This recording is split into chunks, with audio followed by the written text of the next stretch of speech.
116 জন আলেমের লিস্ট হয়েছে। কয়জন? 16 জন আলেমের দুর্নীতি লিস্টি হয়েছে।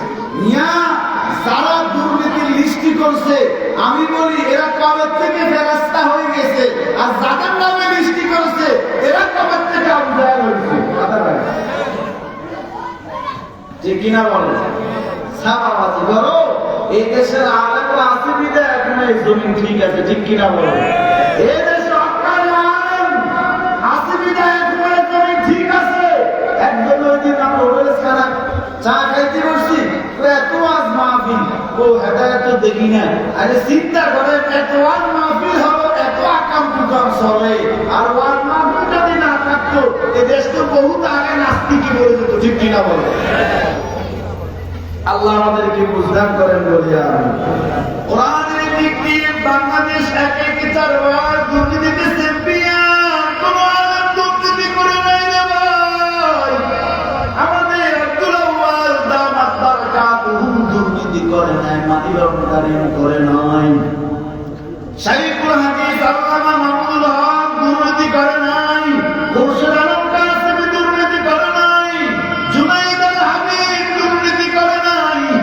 মরহুম শাইখুল হাদিস আল্লামা আহমদ শফি দুর্নীতি করে নাই। নূর হোসেন কাসেমি রাহমাতুল্লাহ আলাইহি দুর্নীতি করে নাই। জুবায়েদ আহমদ আনসারী দুর্নীতি করে নাই। ও মুসলমান, বরঞ্চ তোমরা রাষ্ট্র মেরামতের নামে তোমরা একে চারবার চ্যাম্পিয়ন। আর আমরা হুজুরেরা মাদ্রাসায় এই যে এতিমখানা, এতিম গরিব ছাত্ররা আমরা মাদ্রাসায় ঢুকাই না। আমরা তাদের থাকার জায়গা দেই, খানার জায়গা দেই, ভরণ পোষণের দায়িত্ব নেই। আমরা তাদের এই গরিবের এতিম সন্তানগুলির বিশ্বের মধ্যে 110-20টা দেশের মধ্যে কোরআনে হাফেজের দিক দিয়া বাংলাদেশের চ্যাম্পিয়ন করেছে। সাবাবাজি করেছি। হ্যাঁ, আমি কিশোরগঞ্জে গেলাম, তিন দিনের সফরে গেলাম। তার বাড়ি একেবারে দুচারা টিনের ঘর, তার বাবার বংশ কোনো জায়গা নাই, কোটি টাকা নাই, এমপি মন্ত্রীও না, কিন্তু 13 বছরের হাফেজ আবু সালেহ তাকরিমের গোটা বিশ্ব চিনে। কেমনে চিনে? বাংলাদেশে অনেক এমপি মন্ত্রীরাও গোটা বিশ্বে চিনে না, কিন্তু 13 বছরের হাফেজ আবু সালেহ তাকরিমের গোটা বিশ্ব চিনে। কয় কেমনে চিনে? কেমনে চিনে জানোনি? কয় কোরআনের কারণে। এই কোরআনের মার্কাজ হলো কওমি মাদ্রাসা।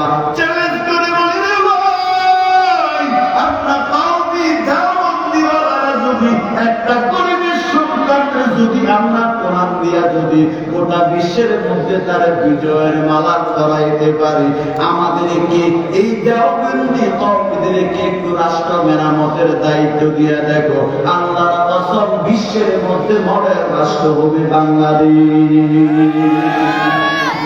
বিলের কাছে হুড়ি দিয়ে যদি কম হুড়ি নিয়ে পড়ো, এটা হইল সুর বাপ্পা টাউনের কাছে বেনামাজি সুদ্ধুর বুজদুর নাস্তিক মুরতা ভারতের পাকাটা ভারতের কাছে বাংলাদেশকে তুলে দিলে কোনদিন বাংলাদেশের জাতি এবং এই দেশের সার্বভৌমত্ব ইসলাম রক্ষা হবে না। ঠিক কিনা বলেন? রক্ষা হতে হলে লাগবে ইসলাম। কি বলেন? ইসলাম। ইসলাম ছাড়া বিকল্প কোনো সুযোগ নাই। থাকবেন না আনন্দের সাথে? থাকবেন না ইনশাআল্লাহ?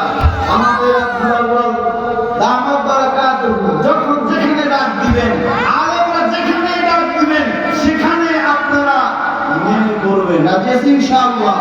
আগামীতে যাতে কোন নাস্তিক বেঈমান আলেমদের হাতে লোয়ার ভেরি আলেমদের শাইখুল হাদিসদের পায়ে লোয়ার ভেরি বড় দুঃসাহস আলেমদেরকে নিয়ে যদি কোন বেঈমান জীবনে তার কথা বলে, প্রস্তুত থাকো এই বেঈমানের জীবন কেটে পুকুরের রাস্তা বানাতে হবে। ঠিক কিনা?